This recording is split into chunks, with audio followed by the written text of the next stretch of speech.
I'm Lori Lefkovitz. I direct the Humanities Center here at Northeastern, and we have this year been engaged in a conversation, a group of fellows who, an interdisciplinary group of scholars, junior faculty, graduate students, senior faculty, have been meeting regularly to talk about viral culture from the perspective of their own disciplinary projects. And this is the second of two opportunities for these fellows to share their work and to make connections, in each case, between two or three of the fellows' projects. So it's both an opportunity to showcase the projects themselves and the fruits of interdisciplinary conversation. So we're very pleased to see you here. While I have your attention, I will just announce that the next and last of the viral culture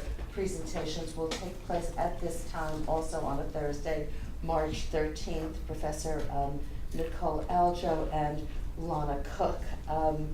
Nicole writes about slave narratives, and Lana writes about LSD. Just saying. So very, very important work.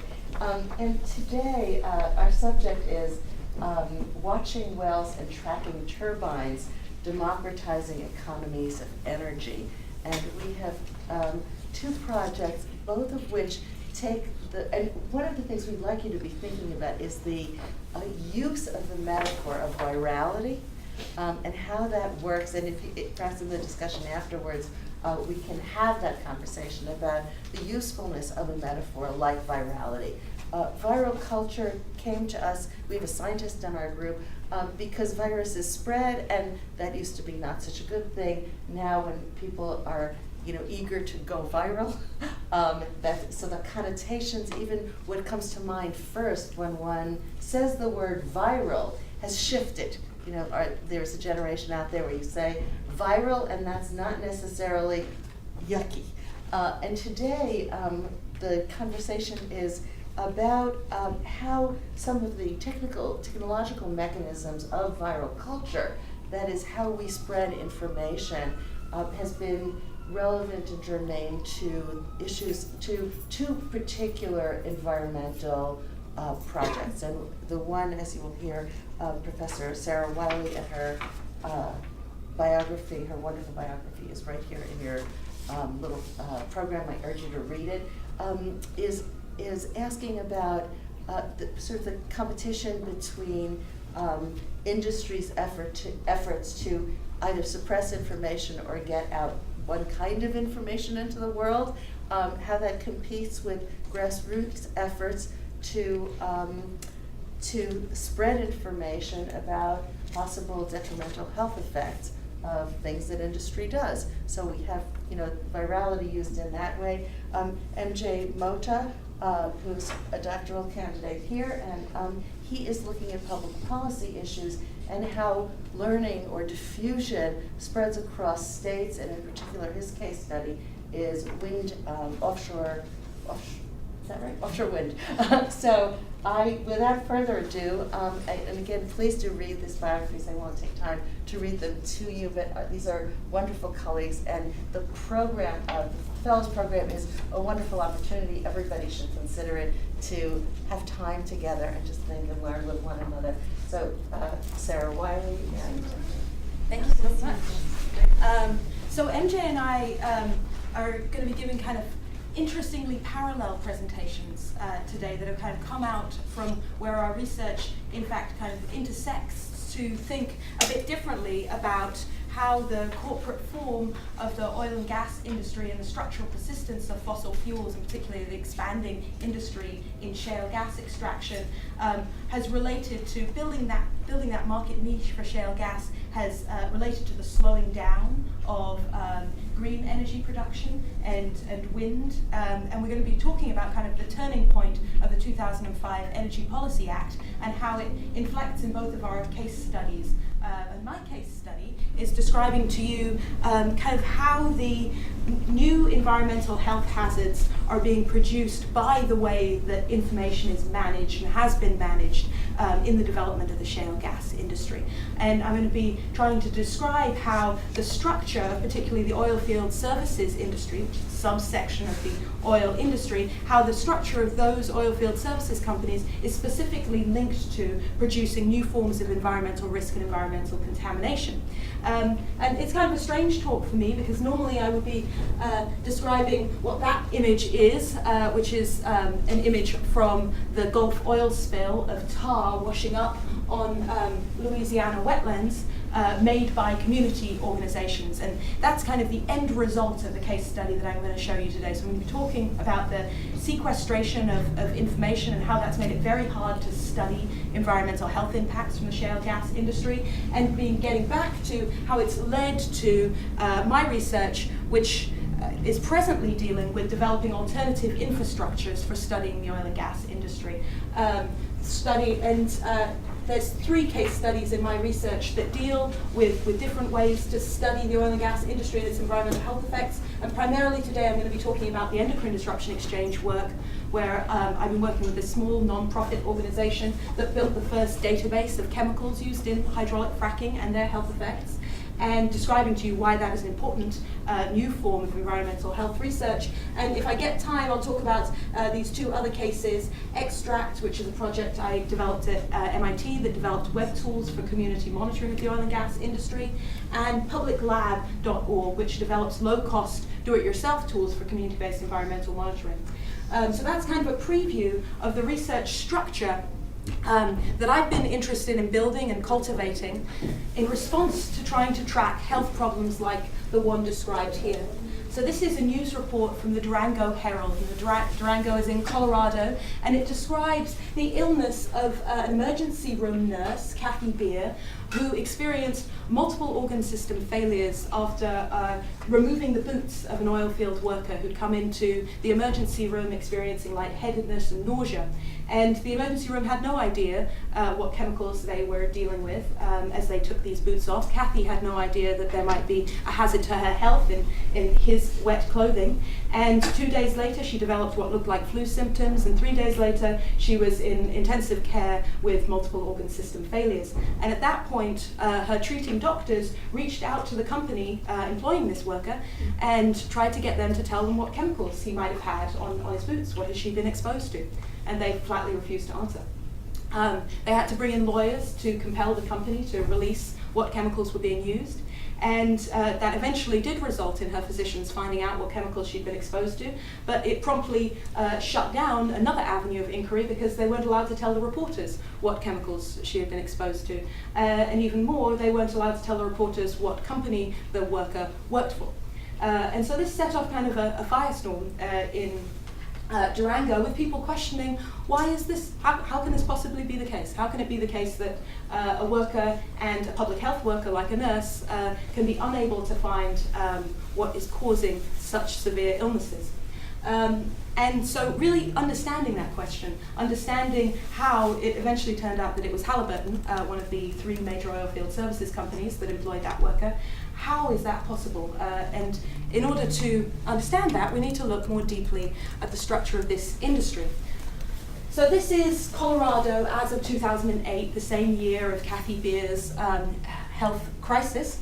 And it's a map of all of the oil and gas wells in Colorado at that period of time. About 40,000 of those were active when Nancy Beer removed this man's boots and became entangled in the unfolding industry here. And this industry had been booming in Colorado because of shale gas. I mean, I imagine most of you guys have heard of the term hydraulic fracking at this time. But back in 2008, there was not such a big public awareness about hydraulic fracking. And what I'm going to be describing to you is how that public awareness was cultivated. So hydraulic fracking is a method of extracting natural gas from what's called unconventional gas reserves, where the gas is stuck in a matrix, it's in bubbles, and in order to get it to come to the pipeline, you inject fluid at high pressure underground, about 1 million gallons of fluid per frac, and create a mini seismic event, fractures in that rock that provide the gas routes to get to the pipeline and up and out. And it's producing landscapes like this, where you can sink a well down in any place, inject hydraulic fracking fluid, and kind of make it produce if you're hitting a band of shale or an unconventional matrix that's bearing gas. And this industry is kind of controlled by three major companies: Halliburton, Schlumberger, and BJ Services. And there's a very interesting subset of the oil and gas industry. They're the oil field services companies by name, and they're interesting because they don't actually own anything about oil production. Unlike an oil major, they don't go out and lease property, they don't sell oil, they don't sell gas. They just help the oil majors find gas and get it out as effectively as possible. And because of that, their market edge is built around research and development. So they are one of the most technically sophisticated industries on the planet, heavily invested in satellite imaging, in seismic imaging. Schlumberger even has its own chemical company associated with hydraulic fracking in order to get the best mixture for getting the most gas out for your buck from sites like these. And so because they don't own anything but their research and development, they're incredibly invested in their intellectual property. Their intellectual property is their market edge. And so their particular worry, Halliburton doesn't want to disclose what's in its fracking chemicals because they believe that it gives them a 30% market edge over Schlumberger. So the reason they don't want to disclose what chemicals they're using is they don't want their competitors to find out and copy their proprietary formulas. But this creates novel public health hazards, right? Because that market infrastructure is currently built to protect their intellectual property interests, which are yielding them great business. So between 1999 and 2007, the revenues from hydraulic fracking tripled from $2.8 billion to $13.7 billion or something thereabouts. So what we're looking at over this period of time and the experience of somebody like Kathy Beer is at the end cycle of the development of this industry. So we're now going to go into how were they able to secure their intellectual property? How are they able to secure their interests here so that it was hard for somebody like Kathy Beer's physicians to find out what was in what she was exposed to? And this goes back to a story from the early 90s, actually, where hydraulic fracking started in Alabama. And in 1994, residents in Alabama began experiencing problems with their well water contamination, and health problems coincident with fracking operations. And a Florida nonprofit called LEAF filed suit against the EPA in Alabama. And they basically said, look, EPA, you should be regulating hydraulic fracking under the Safe Drinking Water Act. In the plain language of the Safe Drinking Water Act, they argued hydraulic fracking should count as a form of underground injection. And they referred to this particular part of the Safe Drinking Water Act law, saying that Class 2 wells for enhanced recovery of oil and natural gas should be regulated as forms of underground injection. And they said, look, hydraulic fracking is a method of enhancing recovery of oil and natural gas. So by the plain language of the law, you guys should be regulating this.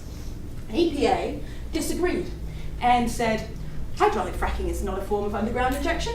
And they said hydraulic form of fracking is not underground injection because its primary goal is not to emplace fluids below the ground. Its primary goal is to recover oil and gas. And because that's not the primary goal of hydraulic fracking wells, we're not going to regulate it. Now, the 11th Circuit Court of Appeals, which was hearing this argument, did not buy that interpretation and came back with this quote that hydraulic fracking unquestionably falls within the plain meaning of the definition. Now, this produced a panic within the oil and gas industry because if hydraulic fracking was going to be regulated under the Safe Drinking Water Act, then every single state would require an underground injection control plan. And the Safe Drinking Water Act is quite specific about what an underground injection control plan is supposed to have in it. I realize you probably can't read any of this text, but a UIC should represent an effective program including adequate record keeping and reporting to prevent underground injection which endangers drinking water sources. So this is a very interesting description, right? So an underground injection control plan is supposed to have reporting requirements. It's supposed to have follow-up, actual studies, and it's actually just about whether or not it endangers drinking water sources, not whether or not it actually contaminates them. So from an industry perspective, this caused somewhat of consternation. Now, for every state, they would have to wait for the development of an underground injection control plan if they wanted to expand their shale gas operations. And for the oil field services industry, it would actually require disclosure of the chemicals that they're using in their proprietary formulas, right? So this threatened to really slow down shale gas extraction and really hit at one of the very important aspects of the oil field services industry's market structure. And so what did they do? They did what you would imagine the oil and gas industry might do, and they moved up a scale. And one of the things that's very interesting about this industry, and I love to talk about in discussion, is how the industry is structured to be able to maneuver across scales and leverage scales of regulatory influence from the federal to the state to the individual level to create what I describe as regimes of imperceptibility. And so a really unprecedented opportunity for doing this happened in 2001 when Bush came into office and Dick Cheney, former CEO of Halliburton, was appointed as the head of an energy task force to investigate the energy future for the US. And I'm not going to go into all the problems with the energy task force because it's quite a remarkable story. They just flatly refused to disclose who met with the energy task force, when they met them, what they talked about, and it stimulated a slew of lawsuits which eventually resulted in some 40,000 documents percolating out into the public domain, many of which are heavily redacted. But there's a shroud of secrecy around what happened with the Energy Task Force, though it's clear through some of the research I've done, I'm happy to show you later on, that they were actively lobbied on the issue of hydraulic fracking. But the real clincher for changing this this potential legal barrier to the expansion of the shale gas industry was actually the industry's connection to regulatory agencies structurally. So in 2004, the EPA produced this report, which was an evaluation of the impacts of hydraulic fracking on underground sources of drinking water in the case of coal bed methane reservoirs. And that report found that EPA has concluded that the injection of hydraulic fracking fluids into CBM well poses little or no threat to underground sources of drinking water and does not justify additional further study at this time. Now, this was a fantastic finding from the industry's perspective because it basically said, well, you know, we've taken a look at hydraulic fracking and decided that there really isn't a need to further investigate this as a public health question. But was the report really capable of making that analysis? I would argue, and many others have argued, no. In part because the methods of this report were set up in a really interesting way, and I actually wanted to read this section to you because it's actually very important. We have to go back a slide for a second. And that's that the agency set up a three-tiered structure for what would be required to trigger another round of review. And that three-tiered structure required, if I can get to it. No. All right. That three-tiered structure required basically, where is it? Oh, I can't find it. It basically required, not only did they have to show that there were hazardous chemicals being used, but they had to show that they would be injected into regions of usable drinking water that hadn't previously had any contamination associated with them. And then they had to show that there were also no other plausible explanations that were more plausible than hydraulic fracking as being the reason for that water contamination. So they had basically 3 stages of evidence that had to be met by this paper review in order to decide whether or not they were going to go out and do further research in the field. So this is a really interesting problem because it basically meant the report could find, and did find, that toxic and carcinogenic chemicals were used in hydraulic fracking. But then they could also resolve that, so this, they actually found that, but then they decided that dilution would be sufficient to manage that problem. But they didn't actually go out and do any field studies. They decided from that process that there was no need for further actual research on EPA's part. And this is very interesting because all of the material that they based this report on came from industry, because industry is the only group who had been studying hydraulic fracking at this time. So the report is internally inconsistent. It finds that there are toxic, hazardous chemicals being used here, basically asserts that, well, we think dilution will take care of the issue.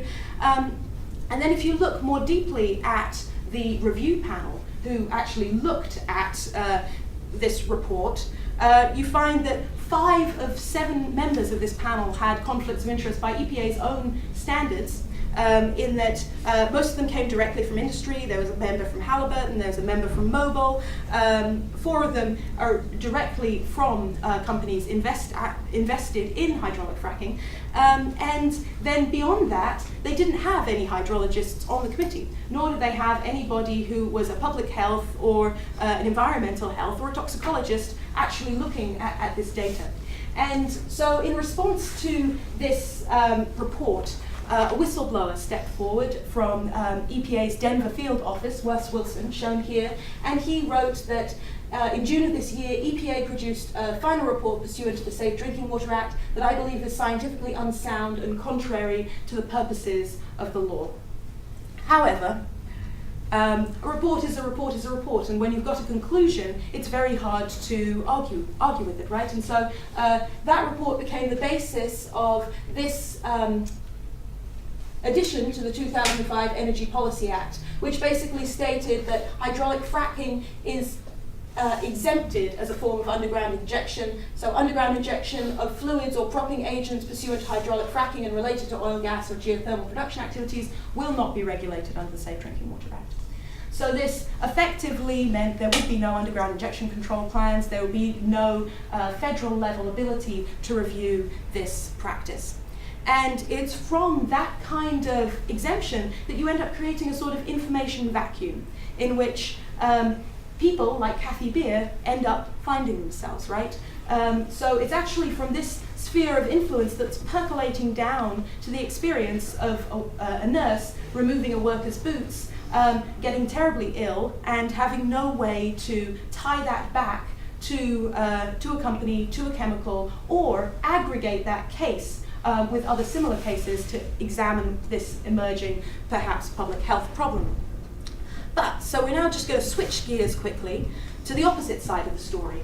So I told you a story of how information sequestration has acted at a federal level to create kind of an information vacuum. But reports like Wes Wilson's reached out to another constituency who think very differently about chemicals and who are positioned very differently to study them. And one important person who ended up meeting with Wes Wilson back in 2004 was Dr. Thea Colborn. And she is a founder of the field of endocrine disruption research. And endocrine disruptors make you think about chemicals differently. So endocrine disruptors are chemicals that can act like hormones and influence development in utero. So something can act like a testosterone signal or an estrogen signal and disrupt the development of the fetus. And what's very interesting about endocrine disruptors is they have significant effects at very low doses. So one of the very traditional ideas in toxicology is that the dose makes the poison. The more you get of something, the sicker you're going to get. Well, endocrine disruptors turn that logic on its head and basically find that very low levels of chemicals can actually cause your body to think, oh, this is a native signal. This is my body signaling me about estrogen. And your body responds as it would to a normal estrogen signal. And so you can end up having really acute effects or really biologically important effects at very low doses. And the other interesting thing about endocrine disruption and chemicals in the environment, as our environmental health research is showing, is that chemical mixtures matter an awful lot. So labs are actually a very tricky space in which to study environmental contaminants, because in a lab you're tending to deal with a genetically standardized, homogeneous population, and you might treat them with a single chemical and look at the effects of that chemical. But the milieu in which we live, in which somebody like Kathy Beer or any of us operates, is one of very complex chemical mixtures. And So Theo was attuned to why it might be hazardous to have even small amounts of chemicals entering ecosystems. And she had developed a research organization, the Endocrine Disruption Exchange, which was intended to kind of study these chemical questions through building large-scale databases. And NIHS has recognized TEDx as filling a large gap in public health databases, because rather than being at the cutting edge of research, rather than being in labs at universities, they're a very small organization buried in mountains that basically just does very large-scale literature reviews. And they look across all of these different kinds of literatures to provide weight of evidence studies. And they got interested in doing that kind of literature review on oil and gas after Theo was contacted by this woman shown in the upper right-hand corner here, Laura Amos, back in 2004. And Laura Amos was a Colorado landowner who had oil and gas wells around her property, and coincident with a hydraulic fracking operation in early 2000, her water well exploded.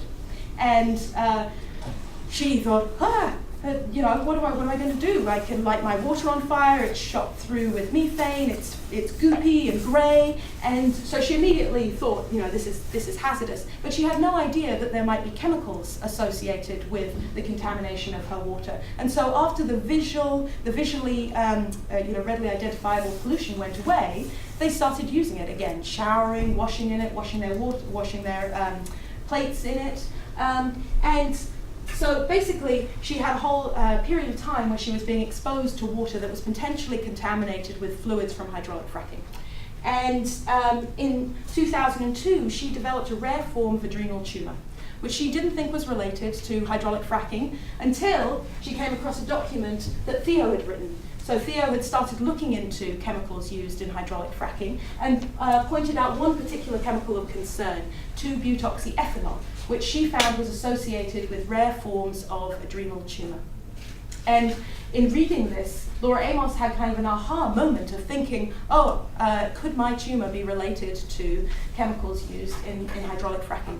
And so this not only changed Laura's trajectory, but it also changed the Endocrine Disruption Exchange's trajectory, and mine, I guess, because I was an intern there at the time and doing ethnographic research with the Endocrine Disruption Exchange, and worked on building a database of chemicals used in hydraulic fracking and their possible health effects. And I just want to describe for you the very different approach that the Endocrine Disruption Exchange took to this research problem. So rather than looking at a single chemical, rather than trying to follow back Laura's exposure trajectory, what they did was aggregate all of the different chemicals that they could find associated with hydraulic fracking together and analyze them in aggregate. And so they did very large-scale reviews on whether or not any chemicals were linked to skin sense organ toxicants, skin sense organ problems, or kidney problems, or brain and nervous system problems. And the results they found were quite remarkable. So about 88% of the 201 chemicals they looked at were associated with skin sense organ toxicants in some way, shape or form. They caused rashes or other sensory organ problems. A really remarkable finding was that of the volatile chemicals, so those chemicals that evaporate in air, about 82% of them were documented as brain and nervous system toxicants.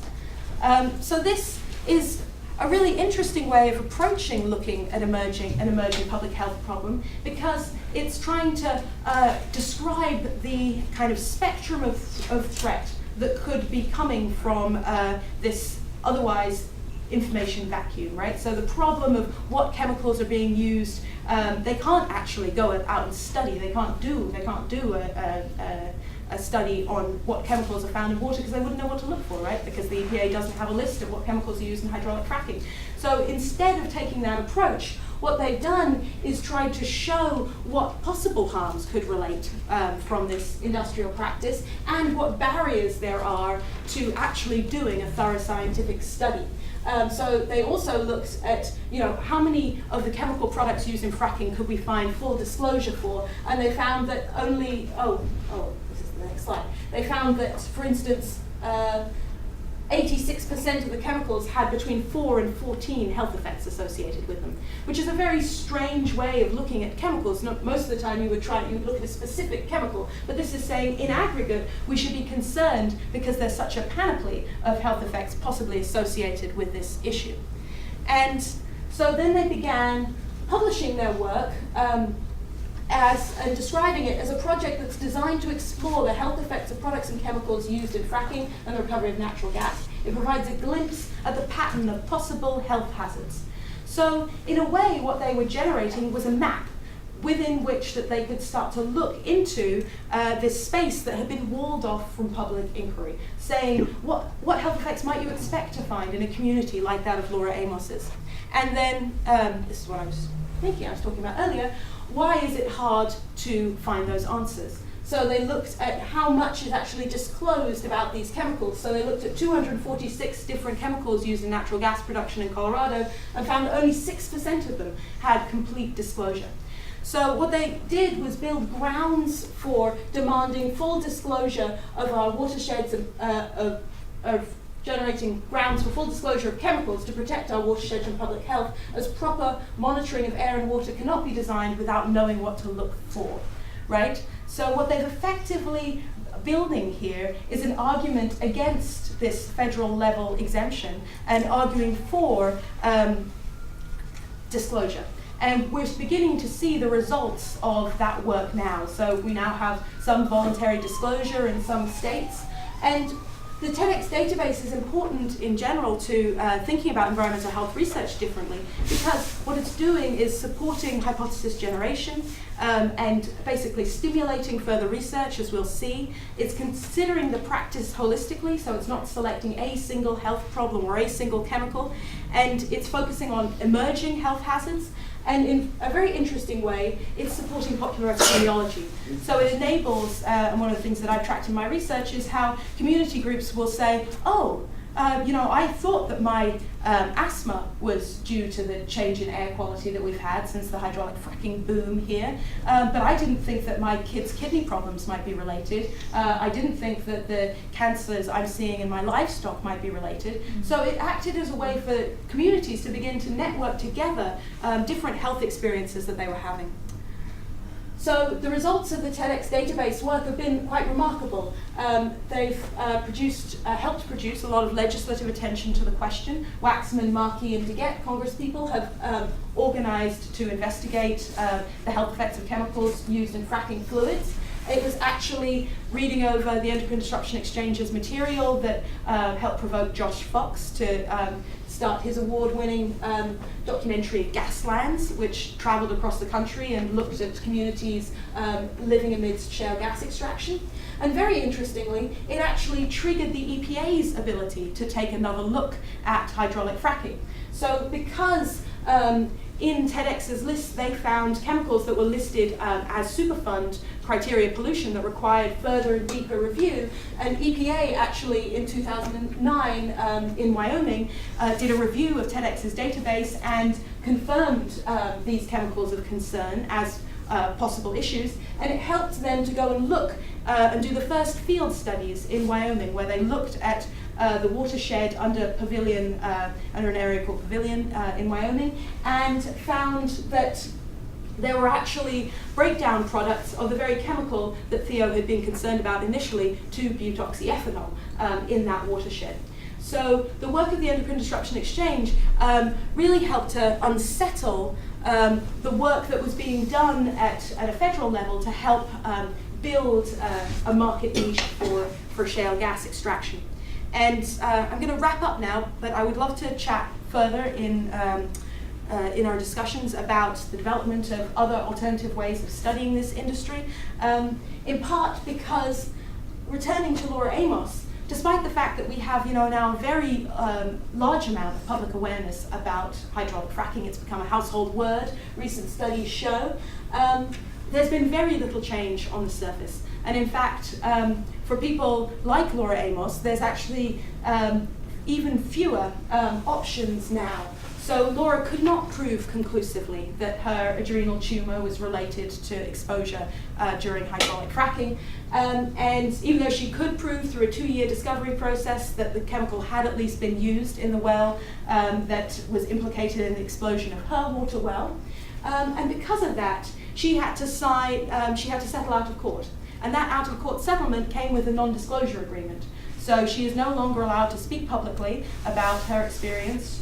She is no longer allowed to talk to researchers like me or reporters about that experience. And effectively, at the level of the individual, the industry has been able to sequester that case in a very important way. And that actually ties back to our very first slide, I'm not going to go all the way back there, of the Gulf oil spill, because one of the components in Corexit, one of the dispersants used in the Gulf spill, was 2-butoxy-ethanol. And it would have been awfully helpful if public health officials could have gathered all of the cases potentially related to exposure to that chemical in that case as well. So that's my depressing wrap-up. So forward progress, but still challenges.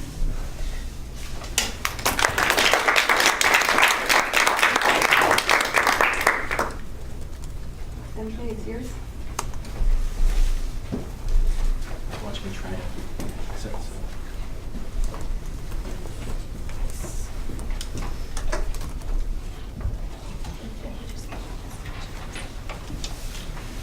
I can take any questions now while MJ's setting up, if anybody has thoughts or...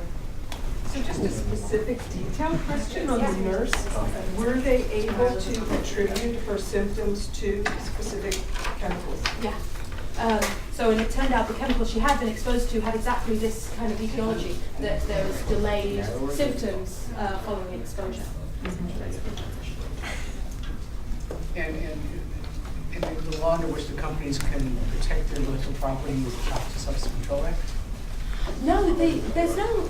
It's confidential business information exemption. Yeah, exactly. It's proprietary. Right. I mean, the protection of their intellectual property is more just that... Patents and stuff. Yeah, it's patents and trade secrets. Right, trade secrets, yeah. But that's usually protected under TSCA at that point. Yeah. Sure. Okay. Yeah, no, I was more pointing to that as just the structure of their Right. industry. What are they concerned Oh, about? sure, Their- yeah. And it's under confidential business information, Yeah, exactly. I would love if you would say something about the process by which people are sharing their own information about their health consequences. Yeah. So following, there's a lot of ways that people are doing that now. So Josh Fox started a Facebook page where people can share their experiences with oil and gas extraction. There's a group out in the Marcellus Shale region that keeps a running list of cases of water contamination and health effects people associate with oil and gas extraction.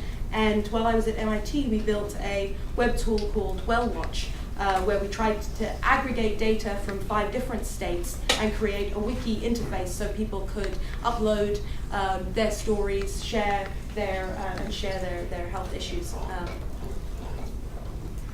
Yeah. This is a warning that I'll approach you after for some help in identifying the literature on bone marrow lead content and its links with violence, actually. And because there was an article in Science News, kind of alert a decade ago, and I was just wondering how the research has proceeded since then. You mean the linkages that people have been making with lead exposure and violent behavior? Yeah. Yeah, They were that's... actually testing kids with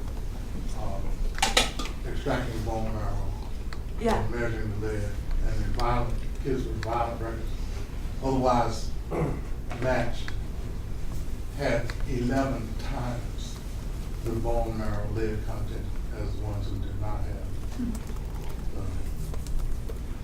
Yeah. violent records, juvenile records. Yeah. I was just wondering.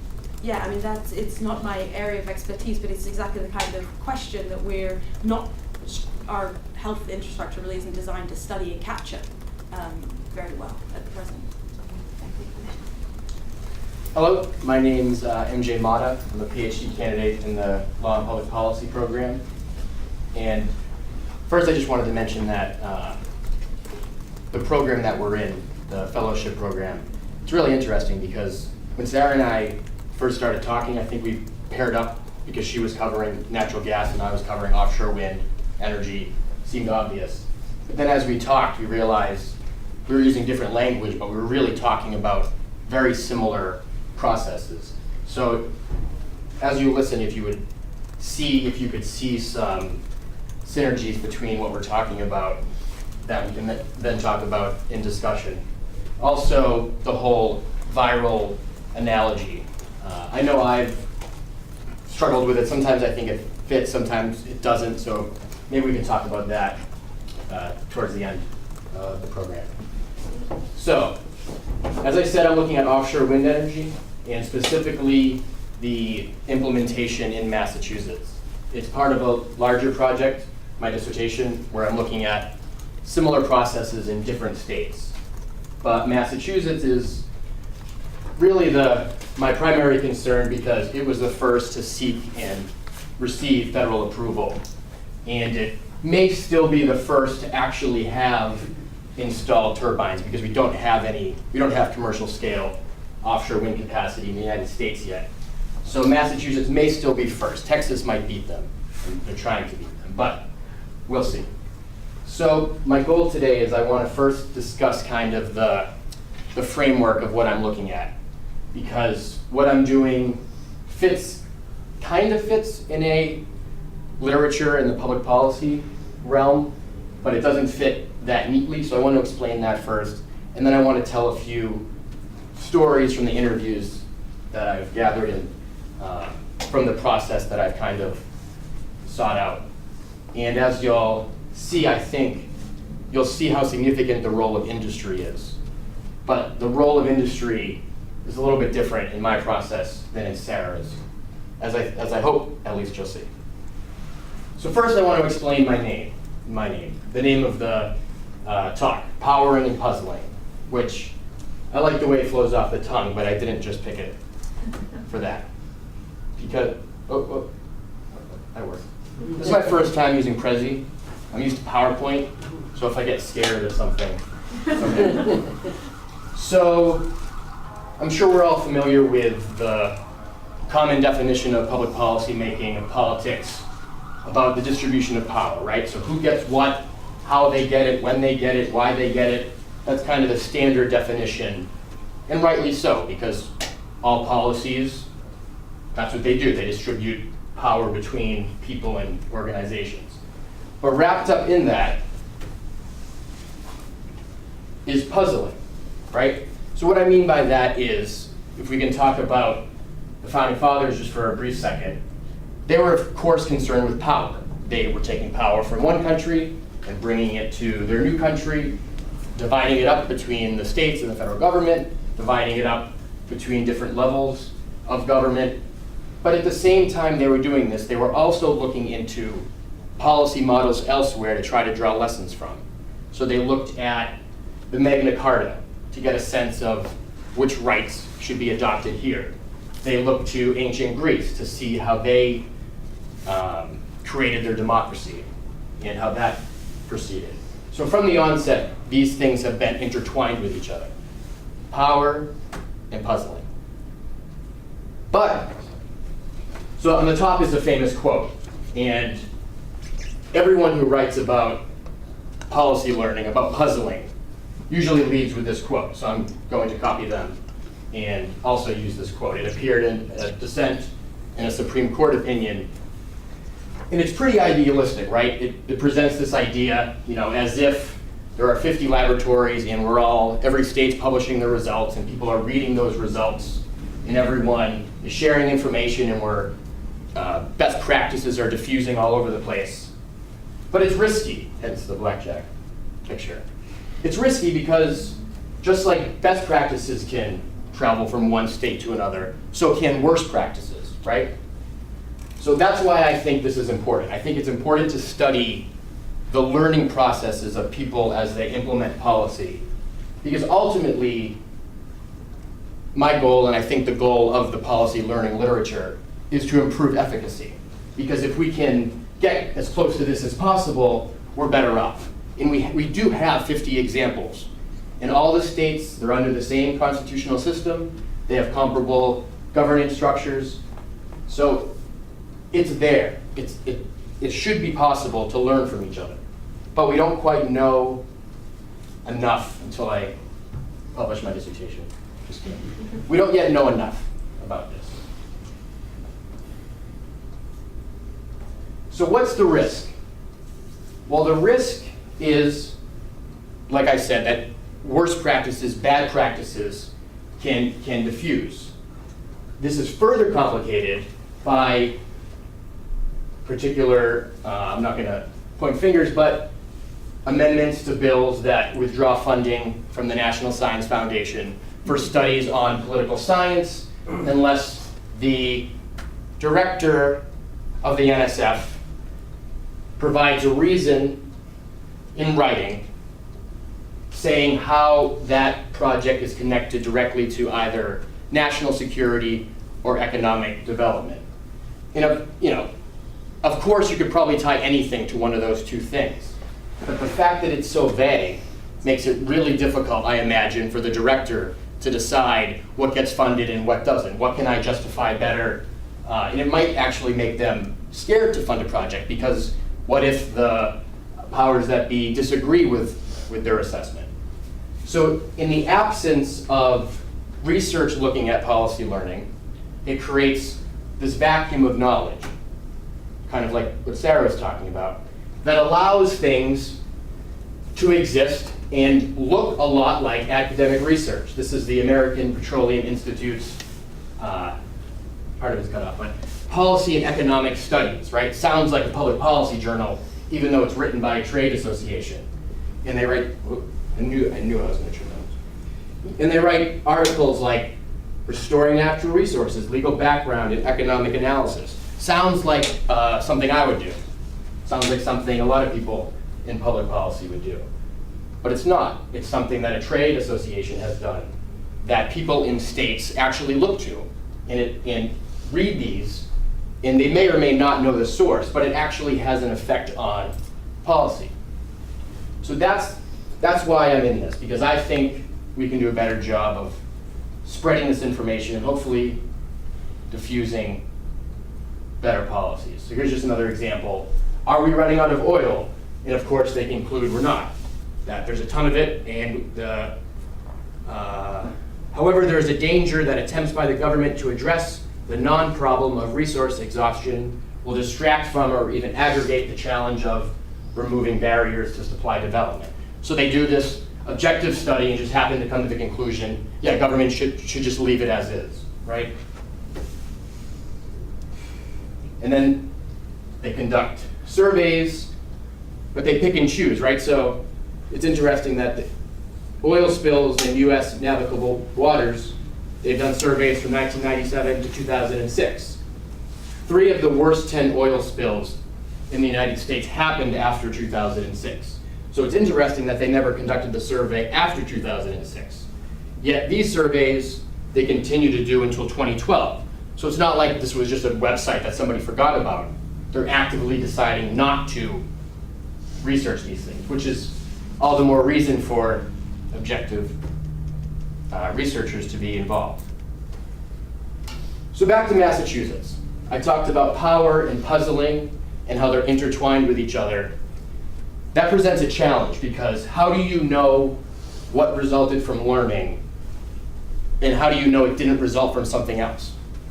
And even if you know it resulted from learning, there's all these other factors that also come into play. So before I can study learning, I have to study these other things to see what role they have, kind of addition by subtraction. So if I can find these things, then what I'm left with, I can say, this is learning. So here's Massachusetts, and I just want to briefly go over the elements that sometimes affect the decision making in Massachusetts. So Massachusetts decides to build casinos. I imagine it probably had something to do with the fact that there's 2 casinos in Connecticut drawing people from Massachusetts down there. So this would be called diffusion by competition, right? So the policy did diffuse, but it was because of competition, right? So of course this also involves learning, because I'm sure, or I would hope, that Massachusetts, when they build these casinos, when they wrote the statute, would look into how did Connecticut do it? Did they do it right? Did they do it wrong? So it's all intertwined. Another example, the federal government tells all the states, hey, we don't have the power to force you to make the drinking age 21, but we do have the ability to print off as much money as we want. So if we send you millions of dollars a year, will you please make your drinking age 21, right? So that's why every state has a drinking age of 21, and that's called diffusion by coercion, or persuasion, depending upon what perspective you have. But you can imagine that even when there's coercion, when, for example, when the federal government gives all the states a mandate, healthcare, for example, right? They're all going to do it differently, and I would hope that some of them would be learning from others. Massachusetts, maybe because we've been doing it for a little bit longer than the other states, but. And then another one would be external norms. So if you take same-sex marriage in Massachusetts, for example, right? No state, no court had legalized same-sex marriage in a state until Massachusetts did it, right? So here I think there was probably an external norm, this idea that equality should be extended to people of all orientations, that influenced the decision of the Massachusetts High Court to legalize same-sex marriage. So it's not that they, obviously they weren't forced by the government, the federal government, to do that. Obviously they didn't do it because they wanted, maybe they wanted to do it because they wanted Massachusetts to be the first, but I don't know. So here's an example of the influence of external norms. In other states who implemented same-sex marriage, looked to Massachusetts to see how we did it. So that's my, hold on, one more thing. Oh, I think I forgot to put that slide on my path. One more point. So I've been talking about external things that affect the state, right?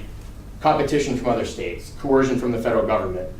But there's also internal characteristics that also influence the decision-making process, right? So if we're talking about offshore wind, the natural resources. You can't have offshore wind if you don't have a coastline. And there's other characteristics that might play a role, political ideology, certain propensities to innovate. So the takeaway is decision-making has all these various things wrapped up together, which makes my job difficult to parse out what it is I'm trying to do. This is further complicated by the existing literature, because the existing literature, which one? I apologize to people over there, but I'll try to do this without blocking it. There's 5 problems with the literature that make its applicability to offshore wind difficult. The first is that, well, first I should explain. This model is the Rogers Diffusion of Innovations model. And basically what it says is this bluish purple line represents every state as they adopt some sort of policy. So it begins down here because only 2.5% of states have adopted it, and then 13.5% adopt it, and then a little bit more until finally the last few laggards adopt the policy. The yellow line represents the market share. So when all the states have adopted it, 100%, there's no more states to adopt it. But this presents problems. The first problem is if you try to study learning by looking retrospectively, after 50 states or several states have adopted a policy, how can you possibly find learning? People try sending surveys, and then they get results from the surveys. I mean, I can't remember what I had for, actually I can't remember what I had for breakfast this morning. I can't imagine a legislator who gets a survey in the mail, hey, where'd you learn about X 5 years ago? I don't know. Maybe everyone has better memories than me, I don't know. So if you look backwards over several years, it's tough to parse out the processes of learning that policymakers undertook way back here. Another problem is that the literature doesn't distinguish between these types of peoples or these types of states. So it doesn't distinguish between the first state to adopt a policy or the last state to adopt a policy. So my interest is in kind of filling these gaps. I want to look at states here. I want to look at Massachusetts and Texas because they were the innovators in offshore wind. They were the first to really attempt to do it. And I want to look at states that are considered early adopters because they're kind of in the second wave. They still have a lot of uncertainty, but at the very least they have a couple of states to look to for models. And I also want to look at when people learn, but the policy does not diffuse. So for example, Louisiana has decided not to pursue offshore wind. In fact, it's the only coastal state that has gone out of its way to make that clear. So I want to know not just about learning that results in diffusion, but I want to learn about learning that doesn't result in diffusion and see if I can figure out why. And also relevant to offshore wind is the people that are people in the weeds are really making offshore wind policy. And you'll see why in a few slides. So there's this ambiguous statute that people have to interpret, and these bureaucrats are given tons of power. So they're the ones who would be engaged in the learning, not the legislators, but the mid-level bureaucrats. The literature doesn't really talk too much about them. And the fifth problem is that there's networks of policymakers, policy actors, as Sarah talked about. All sorts of people are involved. It's not as simple as this is a teacher, this is a student, this state taught this state something. There's all sorts of other things. There's where did that initial state learn that thing, right? So there's a whole network that has to be understood if you hope to get at that puzzling piece. So this is Massachusetts, and that's the Cape Wind Project.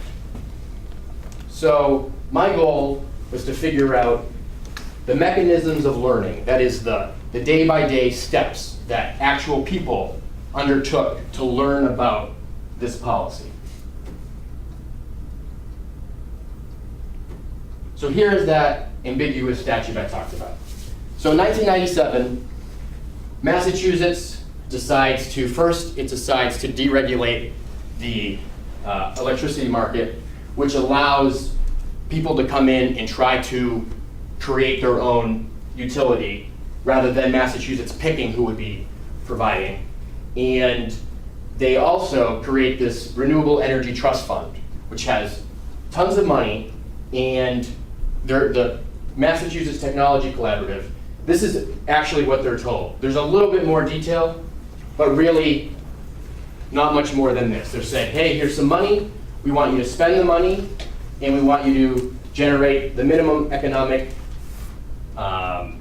the maximum economic and environmental benefits. So you get this letter, what do, right? So you have to spend this money, but you know, oh, I forgot to say, the Massachusetts Technology Collaborative, they weren't energy people.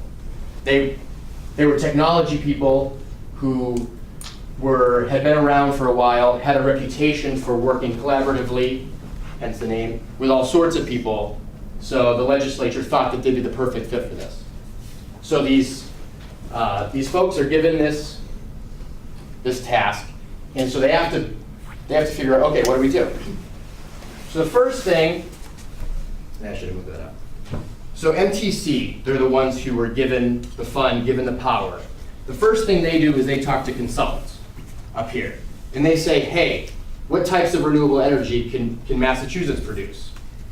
So the consultants think about it, and they get back to the collaborative, and they say, it's not really a good place, because onshore wind, tons of land in Western Mass, but all the people are in Eastern Mass. And so they went through everything, they went through the checklist, and nothing quite fit. So MTC starts, they don't really know what to do, so they begin, as one of the people I interviewed said, we were PDFing and Googling like crazy, trying to figure this out. Even though I think at this time it was probably Alta Vista, not Google, but I didn't correct it. So this happens with the consultants. And then actually within the same year, Jim Gordon, who was a natural gas guy, he owned his own natural gas utility company, he comes to MTC and says, hey, what about offshore wind? MTC looks at the report that the consultants gave them, and it wasn't on the list of things that had been looked at. So MTC goes back to the consultants and says, hey, did you actually look at offshore wind and just not include it in the report? And they say, no, it wasn't on our radar. It was that unknown that it never entered their purview. So Jim Gordon says, but hey, I know how to do it. Trust me, I know how to do it. Because he had gone to Denmark and learned about it himself. So he went to Denmark and learned about the technical aspects of it, but he didn't understand the regulatory aspects. I really should wrap up so we have time for discussion. So I'll talk even faster. So Jim Gordon influences MTC to start looking into offshore wind. He shows them that it's possible. He shows them he knows how to do it. So MTC says, okay, well, we have to talk to the federal government because they're the ones who 3 miles offshore, up to 3 miles is state. Beyond that is federal. So they need federal approval. Well, there's no federal agency that explicitly has offshore wind responsibilities. They go to one agency, MMS, and MMS says, nope, our enabling statute just says oil and gas specifically, even though we do offshore oil, can't do offshore wind, sorry. So they say, okay. They go to the Army Corps of Engineers, they play around with a couple statutes, they find an interpretation that kind of allows them to do it, and they say, okay, we'll start doing it. I'm going to skip the UMass Amherst bit in the interest of time. So the Army Corps starts, I don't know what I did wrong. I want to go to the next slide.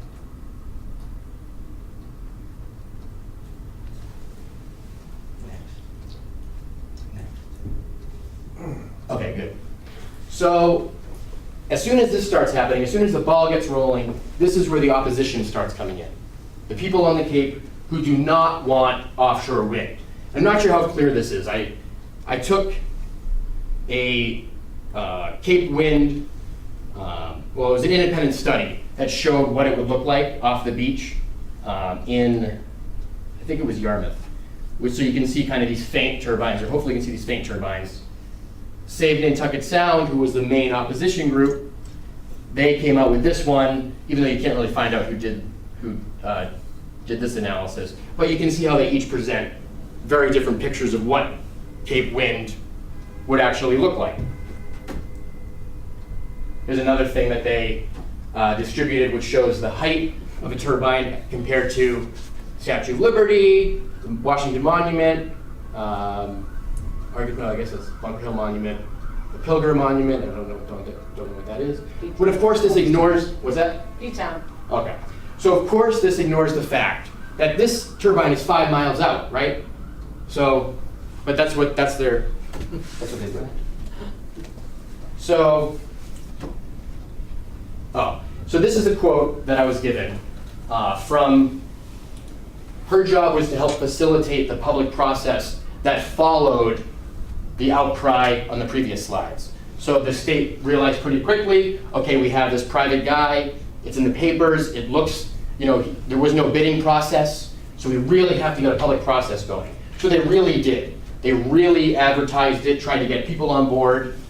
They had the first phase was just deciding what the questions were. Not before answering anything, deciding what the questions were. But as I was told, the third group, no matter what data they read, could not be convinced. And that group still exists. In fact, if you go to the Save Our Sound Alliance to Protect website, they still say they have a chance. There's another lawsuit that they're filing that's going to get dismissed, but they're still asking to raise money in. So as a final slide, so we can have a discussion, in the interest of time, I skipped over, this is very interesting. So 05, they're in the middle of their approval process when the Energy Policy Act of 05 comes out and says, we're going to move offshore wind from Army Corps of Engineers to MMS, who was the initial agency that the Cape Wind had gone after. Cape Wind was ecstatic about this because MMS had a reputation for very quickly approving oil and gas projects, so they thought they'd be treated the same. Turns out they had to start the process all over again, which added several years to the timeline, which is why now, in 2014, we have no turbines, but 2015 looks promising. And this is the government's own prediction on electricity generation by fuel. And this is I don't know if you can see this, but here's about where we are, 2014. Here's 2040. And the line for coal, pretty straight, nuclear renewable climbs up a tiny bit, but natural gas really shoots up. So the role that the Energy Policy Act played in that is difficult to parse out, but I would argue that it was significant because it delayed offshore wind by at least 3 years, and it really gave fracking the go-ahead. So I think we should have a discussion of that. I'm sure you're sick of it.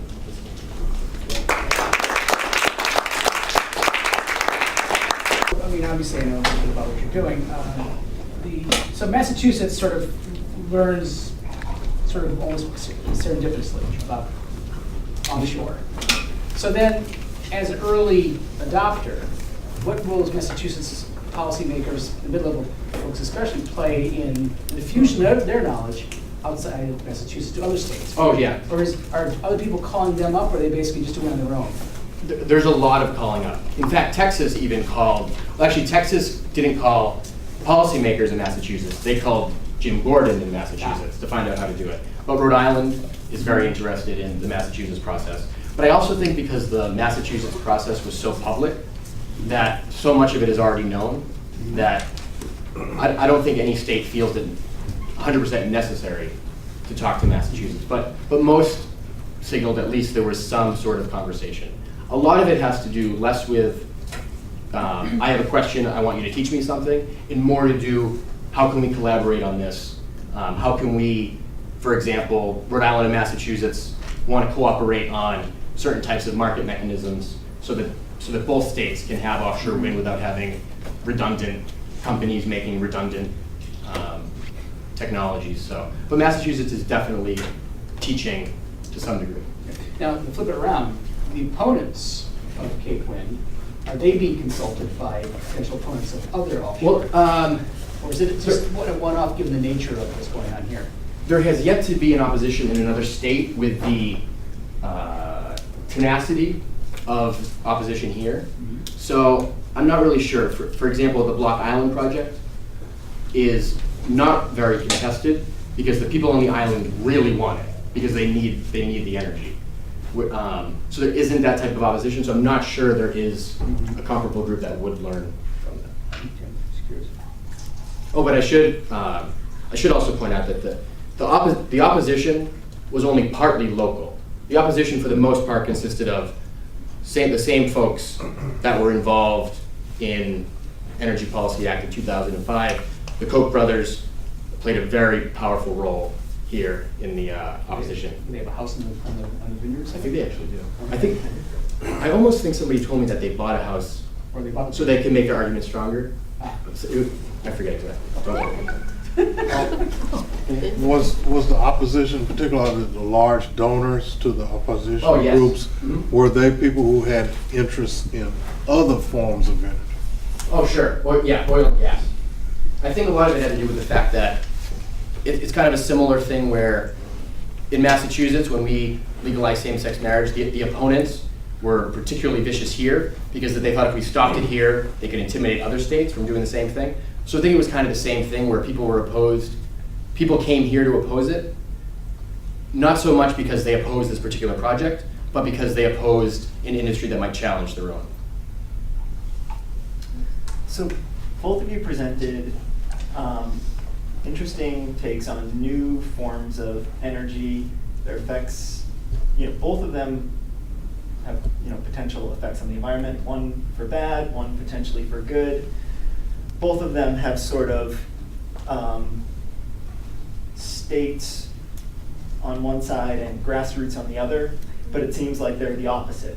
And Sara, in your example, you kind of have the state laws that may be sort of dominated by industry, that are sort of more anti-environmental, and then you have this grassroots movement that is very environmentalist, and they're struggling to get the sort of power and get people to listen to them with the evidence they're presenting versus the evidence that the state is presenting.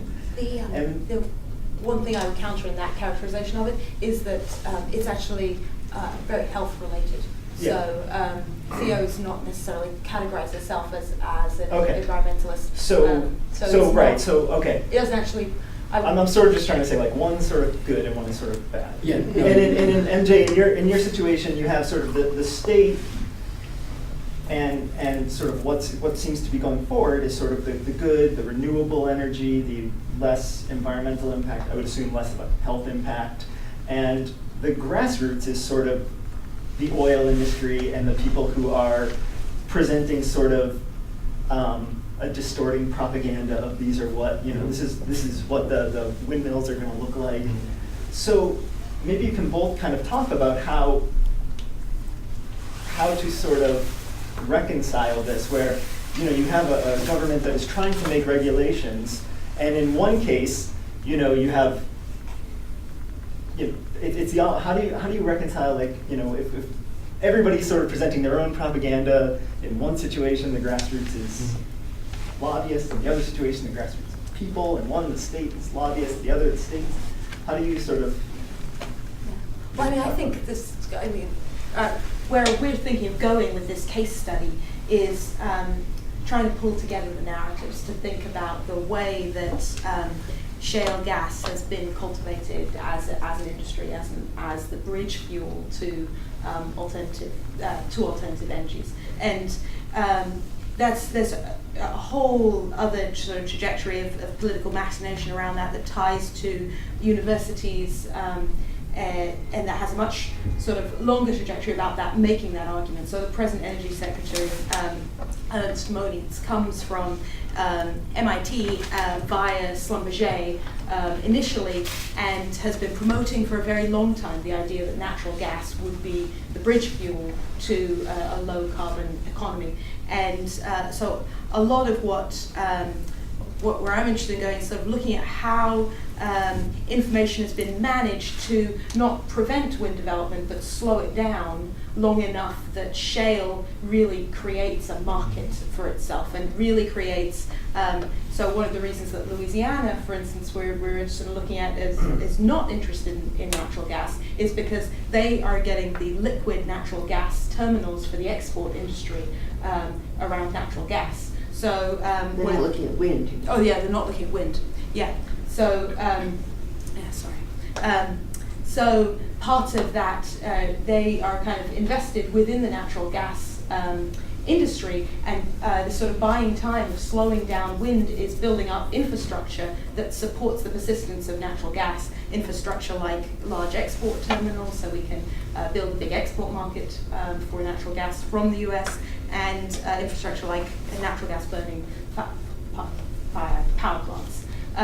So what I think is interesting to me here is the idea that none of these energy futures are necessary, but that there are all of these sort of machinations happening at these different levels that make the shale gas boom happen, and are also part of slowing down renewables is kind of what I'm sort of interested in, and trying to understand the kind of long-term persistence of fossil fuel infrastructure, and where what kind of alternative structures we need to study that and make that apparent. Because one of the problems we're both finding is there isn't why don't we have a Halliburton studies section or a Schlumberger studies section? Where they've been around for as long as most countries now, but we have these sort of black holes about how we study these corporate forms. We sort of focus on, we'll look at states as our object of inquiry and policy learning, but the thing that's really shaping the architecture of policy at state and federal level is an industrial infrastructure that's interested in creating a continued space for itself.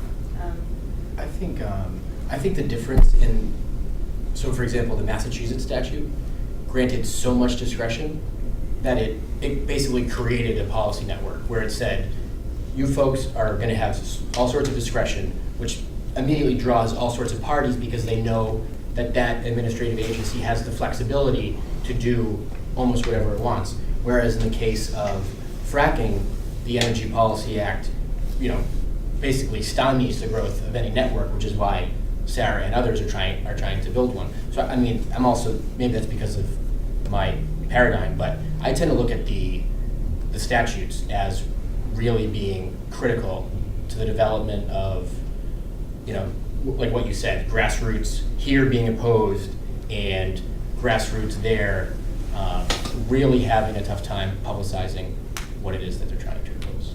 Well, in both cases, in some respects, statutory authority or the absence or the spaces within are creating or at least imposing boundaries on discourse, or at least in your case, transparency. And so in many respects, as much as we don't want to start and end with sort of the formal structure, or at least the formal legal structure, you have to acknowledge that that formal legal structure creates that space within which we work in some respects. And the proponents and opponents of a policy area, or at least of an activity, are forced to end up working, at least beginning in that space, because that's what sort of begins the definition of what the arena's going to be.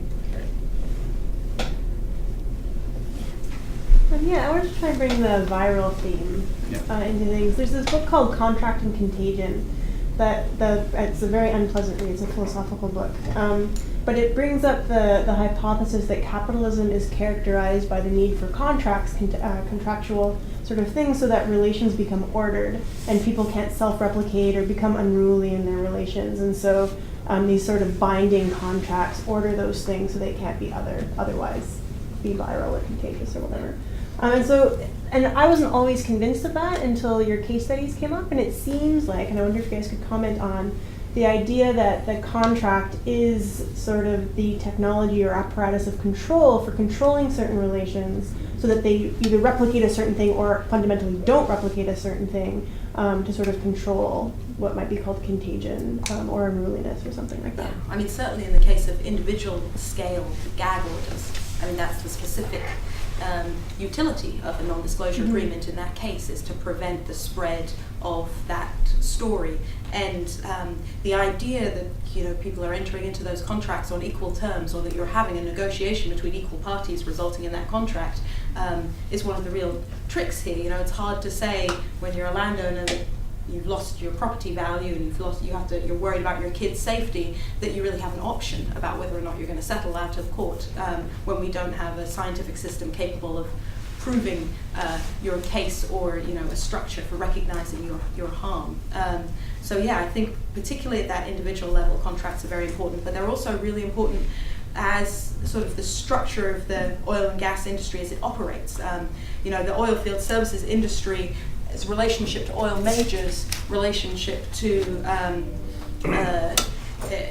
all of the other subcontractors that are involved in this industry, it's heavily marked by subcontractual arrangements. And that is really useful, and you see that in the case of the Gulf spill, in that it limits liability across sections. So you don't have full knowledge of each other's operations. And in fact, so Schlumberger, when it's first designing some of its tools, they were so worried about other people figuring out what they were doing that they built their tools to be unnecessarily complicated, so that they had extra knobs and dials and things like that, so that people couldn't figure out, reverse engineer Schlumberger's technologies. And so they create these little sections in which the oilfield services industry doesn't really understand the oil major, right? So the frac team doesn't understand the cement team's work. And that creates a whole set of problems, like what you saw in the Deepwater Horizon case, where you can end up having this huge argument between Halliburton, BP, and Transocean about responsibility. So it both limits knowledge from traveling between the parties and makes it and then creates a space for really rich arguments which can delay things for a very long time about who is actually responsible. So very much so, this industry is built around the contract as a way of managing their risk. That at present works to the detriment of landowners, I would argue. It's contagion. Yeah, exactly. I've been thinking, as you've both been talking about, how certain concepts of sustainability are more contagious and marketable than others, and that applies in particular to wind power. And not many people know, but there have been some public health cases in which communities in which the wind towers are located are causing a lot of problems, noise pollution and then EMF radiation. And so, on the other hand, it's been really difficult for the endocrine disruptor paradox to be publicly embraced. And I see that in my work with farm worker illnesses, where it's individual responsibility. And that's also in your case where people's illnesses and people themselves are attributing their illnesses to, oh, I don't know what this is, or it couldn't be related to my neighboring frack well. So maybe you could comment about movements to shift the viral cultures around ideas about safety and health in pertaining to these two specific cases. Regarding wind, I think, actually onshore and offshore wind, I think you do kind of see this debate between within the, if you speak very broadly, the environmentalists, the sustainability people, is the people who are in it for wildlife protection, or folks who are in, it's a beautiful view, we don't want to mess with this view, my ancestors' tribe grew up on this land, and we, so those people are within that same camp, but oppose or have opposed offshore wind, whereas other people who are thinking more along the lines of CO2 and doing whatever it takes to get rid of fossil fuels. So you do see a battle between them. And initially, when Cape Wind was proposed, the National Audubon Society, which is now a supporter, at first was, we're not really sure, because it does kill birds, it does kill bats, it does interfere with fish habitats. So there are real questions about it. So I do think that battle hasn't quite yet ended, because it's really an open question. What I find so remarkable about this case is that we have all of those studies in the case of wind, whereas with a complete vacuum of studies around hydraulic fracking. There's not been any long-term field studies in any kind of parallel sense to hydraulic fracking, and yet we have that now in 34 states. So for me, it's really interesting that we haven't been able to apply those environmental questions to fracking for so long. But to the comment you made about how could we build alternative infrastructures, what brought me to working in this fellowship was thinking about how can we use open source software, how can we use internet-based tools to build horizontal connections across communities to basically try and get people out of the situation where they're an individual landowner dealing with a large-scale company bound by their surface use agreement, bound by their own contract, as Max was saying, and how can we try and build relationships between those parties. And so that's what the Well Watch project was about for me. And I do think there's a lot of promise there at actually thinking about redesigning our information architectures and our tools for environmental research. You've heard a lot of this from me already, Deborah, in order to be able to better grasp these kinds of health problems as they're happening. And one of the things that I really wanted to bring this back to today is it's not just the structure of the chemical industry or the oil and gas industry that makes chemical pollution imperceptible. Our health infrastructure is not built to study these problems properly yet. We still live primarily in a paradigm of infectious disease, and that's kind of insane given how very different chemically induced disease is. When you could have one exposure point during one day of your development cause changes in how many estrogen receptors you have in your neurons that impact your decision making in your 50s. It's a totally different paradigm of disease. And so how can we develop an infrastructure that's better at studying those kinds of agents, and also always taking into account that whenever you're studying a chemical, you're also studying a corporation, because bacteria and viruses don't come with a lobby saying we want this to continue to exist on the planet, right? Cancer is, we do live in this, infectious, there is more focus on infectious disease, but still cancer is a reportable disease, notifiable, and we get yearly sort of age-adjusted cancer rates. Have we seen any increases in Colorado where there's 40,000 fracking wells?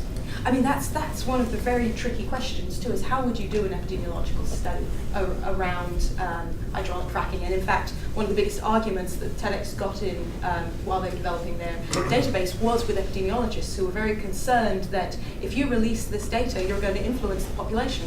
They're going to start thinking that their rashes and that their asthma is due to this, and they're going to start reporting it more. And so we can't share this information with them, because then it'll influence their behaviors. And Theo came out on a very different side of that argument, basically saying, look, you can't sit and wait for people to get sick in order to prove that they're sick from the exposure. Like, this is an unethical model of research. And so there have been epidemiological studies now in the regions of Colorado where I've been working.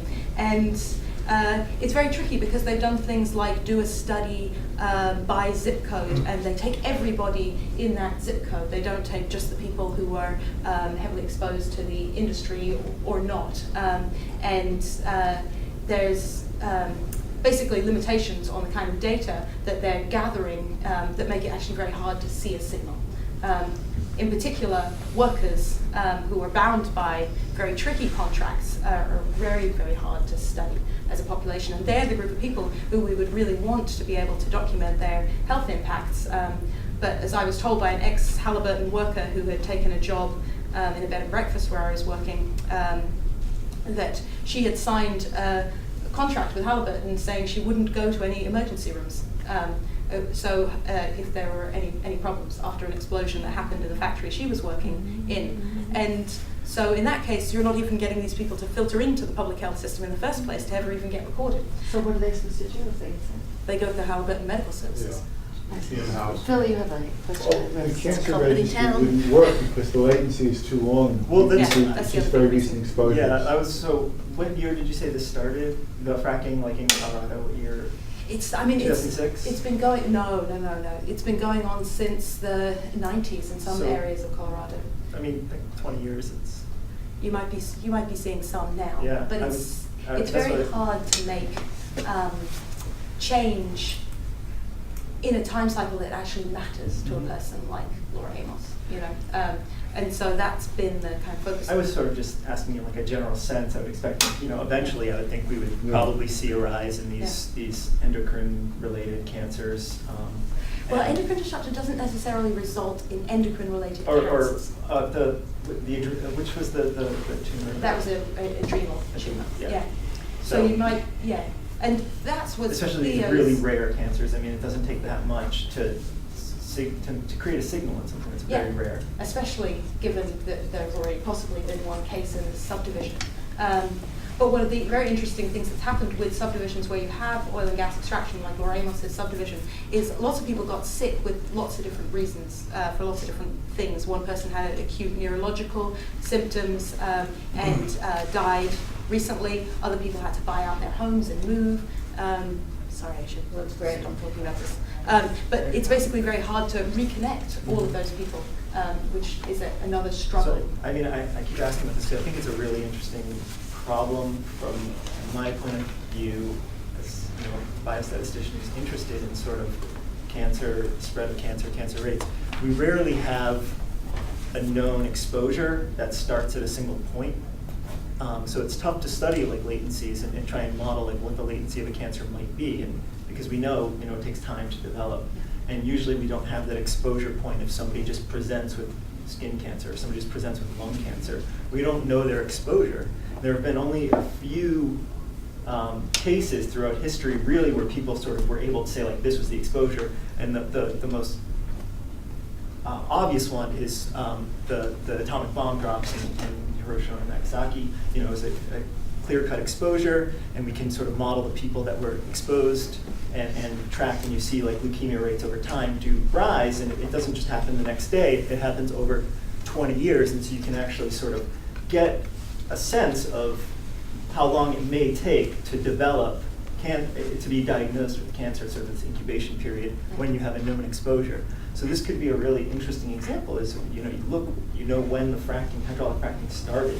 You can sort of model as these rates of cancer increase, and you can get a model on sort of how long it takes for some of these cancers to develop. I'm sorry to have to cut us off. I mean, it's so fascinating to me that in an age of the information highway, of so much diffusion of information so quickly, that and so democratically, the limitations of our democracy. And the stunning fact for me is the fact that the EPA actually working against environmental protection. When you look at these other